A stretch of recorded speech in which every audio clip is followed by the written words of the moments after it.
August 13th, 1997. It would be impossible for anyone to believe that South Park would still be around 25 years later. Starting off as a vulgar farce animated on construction paper, it's now a multi-million-dollar franchise with plenty of movies and specials yet to come, animated on high-end computers. The secret to South Park's success has always been very apparent. It's moved with the times. It's still largely a show about Stan, Kyle, Cartman, and Kenny getting into bizarre misadventures, but the comedy, characterization, references, and even storytelling have all undergone gradual adjustments to keep the series fresh and relevant. Everyone has their own personal answer on where classic South Park ends and modern South Park begins, but the thing is, the evolution has been so consistently gradual that there's really no point in pinning a cutoff date. Is what I'd say if there wasn't one season, one 14-episode set of stories that saw the most rapid evolution in tone and characterization in the show's history. Season 5. Pretty much every episode produced in 2001 is shocking or integral to the show in some way. Super Best Friends is the earliest episode to be banned in the US today, mainly for reasons that took years to bubble up. Towelie, the introduction of a magical talking towel / drug addict / government superweapon, a piss take at Comedy Central's tendency to commercialize every new character the show made. Osama bin Laden as Farty Pants, the first episode to be made after 9/11, an immature but valiant effort to cheer up a traumatized nation.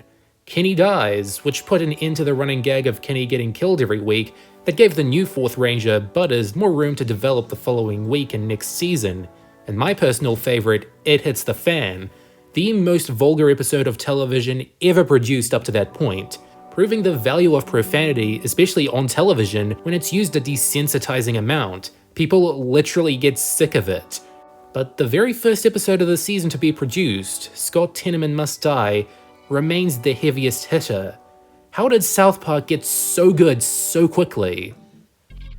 Created in 1992 by Trey Parker and Matt Stone as a student film, it took a while for South Park to truly find its audience, beyond the underground cult following for the original Spirit of Christmas shorts. Critics and audiences were very divided on the show when it began airing as a full TV series, and it's easy to learn that Matt and Trey fought for it to survive every step of the way. They got Comedy Central to go ahead even after the pilot episode received an overwhelmingly negative test audience reaction. Their April Fool's prank of a season 2 premiere was poorly received too, earning them thousands of death threats for not answering the first season's cliffhanger. The show's reputation as a brand was slightly compromised by the release of substandard video game tie-ins, but who wasn't in those days? And when the South Park movie, Bigger, Longer, and Uncut was being made, they had to fight tooth and nail with the MPAA and marketing department over censorship up to mere days before the premiere. With how hard they worked to make the show as entertaining as possible, it's quite unfortunate that they've long moved past these early years. They're particularly embarrassed going back to most episodes from the first 3 seasons, and have expressed on the season 4 DVD commentaries that the 5th is where they felt South Park actually starts to get good. And I have to say, in all honesty, 5 is when shit starts getting really good. It really is. I think that's what, actually, that might be our best run, was sort of what's on that next CD. It's quite a shame to hear these embarrassed recollections, because while far from perfect, the early years of South Park, the movie in seasons 3 and 4 especially, do see an experimental show that was starting to get clever in its own right. But what changed before season 5 hit the air? Quite a few things. Matt and Trey started brainstorming other projects and made the short-lived sitcom That's My Bush. This prevented them from starting a new series in April as it became routine, and they waited until June to begin airing season 5. During this 6-month break, the longest in the show's history up to that point, they also got the animation team to switch from Power Animator to Maya, allowing the already quick production process to be even easier, with more advanced special effects and crowd shots now feasible. They unfortunately began to push the original cutout look to the wayside, but damn, I have nothing bad to say about the animators if they can learn Maya in 6 months. Without any further delay, here's the rundown on Scott Tenorman Must Die, the 4th aired but first produced of the 5th season. Cartman meets the boys at the bus stop to announce that he's entering manhood, having gotten pubes. He bought them from a teenager named Scott Tenorman. Cartman, you don't buy pubes, you grow them yourself. What? When you get old enough, you grow your own pubic hair that's attached to you, you fucking dumbass. Nuh-uh. Yeah-huh. You're telling me these pubes are worth nothing. Yeah. Now knowing that he's been smickled off, he does everything he can to get back at Scott, but is always outsmarted by the seemingly smarter and meaner teenager. It's a funny enough episode at first, with a bunch of cartoony shenanigans laced with crude humor, but Cartman's attempts to get revenge quickly get more complex until he's embarrassed in public. Oh my god, he killed Kenny! His final plan is a complete success, however. At a chili cook-off, he creates a new recipe for Scott to try, made from his dead parents. Oh my god! Oh my god! Nya nya nya nya nya nya. I made you eat your parents. Nya nya nya nya nya nya. Unbelievably dark, unbelievably uncalled for, but if you know anything about Eric Cartman, there's no better way to end the episode. At least, if you know the post-Scott Tenorman Eric Cartman. It was unfathomable that an 8-year-old boy, no matter how spoiled or ill-behaved, would do this in the first 4 seasons, until you take a closer look. Matt and Trey originally based Eric Cartman on Archie Bunker from All in the Family, meant to be a lovable bigot who was always the butt of the joke. Cartman has always been racist, misogynistic, and deeply anti-Semitic. These attitudes compounded, if not excused, by the fact that he was just an 8-year-old who didn't seem to know any better. Raised in a small rural mountain town in Colorado, his pool of adult role models is small, and they usually don't have the right answer for a situation, whether they be gun crazy, horny, corrupt, or incompetent at their jobs. Direct family and friends aren't much more helpful. His mother's a doormat who lets him eat anything he wants, and has also convinced him she's a hermaphrodite who's actually his father. And his 3 closest friends, those slightly better behaved, constantly rag on him for being fat. Cartman, you're such a fat ass that when you walk down the street, people go, God damn it, that's a big fat ass! No, they don't, you jealous weakling! God damn, that's a big fat ass! Hey! With a world that's simply failing him, a lot of Cartman's early stories involve him getting wrapped up in some sort of scheme that leaves him worse off than he started.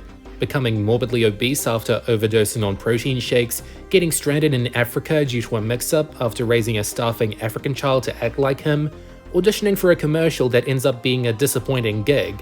Cartman has a very flawed, demented worldview, to the point where few rational viewers could personally relate to him. So with the majority of Cartman's troubles, it's fair to say we're laughing at him rather than with him. Slowly but surely, he would start to get punished and antagonized by the rest of South Park on a regular basis, getting crucified by Stan and Kyle and being left for dead, getting groomed by Nambler, having his kidney stolen in his sleep while everyone laughs about it. He started to have more bouts of power, like commanding his Civil War reenactment gone wrong, and starting a new church to make money, so the seeds were getting planted for a new dynamic. The world was getting meaner towards Cartman, and he was starting to act out on bigger scales. Scott Tenorman Must Die is a major tipping point in this dynamic. For the most part, Cartman acts and is treated about the same as in Season 4. He's more dedicated to his goals, which have gotten grander and more deep-seated, but he's still the butt of the joke. The funny part is seeing how he fails to own Scott Tenorman time and again. What I believe to be the actual most integral scene of the episode in the grand scheme of things is his second to last attempt, planning to embarrass Scott Tenorman in front of the whole town. Scott ends up embarrassing him, playing a video of him begging and singing for his money back to uproarious laughter from the town. This is a straight-up villain's backstory, and it only took 4 years of punishment and community disinterest in the most important years of his life to develop good behavior to get him to this point. After this episode aired, people were so shocked and disturbed by Cartman's actions that they hated the episode altogether. Much to their chagrin, it didn't take long for this smarter, more manipulative Cartman to be the status quo. If I listed every crime he committed from Season 5 onward, I'd be here all day. But it was now plain for all to see that South Park had raised a monster, constantly fighting his way into positions of power and spreading his harmful ideas, and being responsible for countless deaths and ruined lives.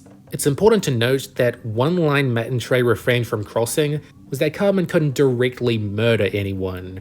He could be responsible, but not blatantly homicidal. But that just makes the bad things he does more cunning. One important development across Season 5 was the establishment of Butters as a more regular character, which Cartman has since taken prime advantage of. No matter how many times he abuses whatever friendship they have, Butters will still fall for his pranks and deceptions. After spending the early years being on the receiving end of many dubious plans, Cartman is now in control of an individual, and it's led to the saddest but funniest of unlikely duos, especially when Cartman's plans fail. I think what's kept Scott Tenorman Must Die such a pivotal episode is that they've never consciously tried to one-up it. There was a sequel, yes, but Cartman is rarely this successfully devious again. His plans, destructive as they are, tend to fail by the end of the episode, either because he makes a big mistake or the plot comes to get him. I'm glad they didn't make Cartman a complete evil genius, always bent on world domination. After all this time, he's still a spoiled and ill-behaved kid. The post-Tenorman episodes just take these traits to their extremes. There have been successive developments to Cartman's character over the years to make him a little dumber and more self-serving, with elongated sympathy in the character not lasting after a ludicrous reveal or two.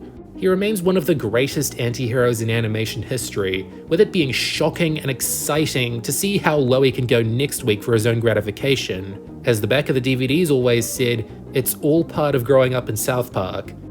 A common trend and critique of this show, positive or negative, is that writers will often find something meaningful in the text that wasn't deliberately planted there. Positive messages, negative messages, ambivalent messages, dated messages, relevant messages, timeless messages, and none of them were planted. Matt and Trey have always used the show to tell wacky, messed up stories and don't usually think of a point to them until they're almost done. But there is something to be said about the message they accidentally gave from the very start. Be careful who you pick on in school. Really careful. Oh, the tears of unfathomable sadness. Yummy, yummy, you guys. That's all, folks.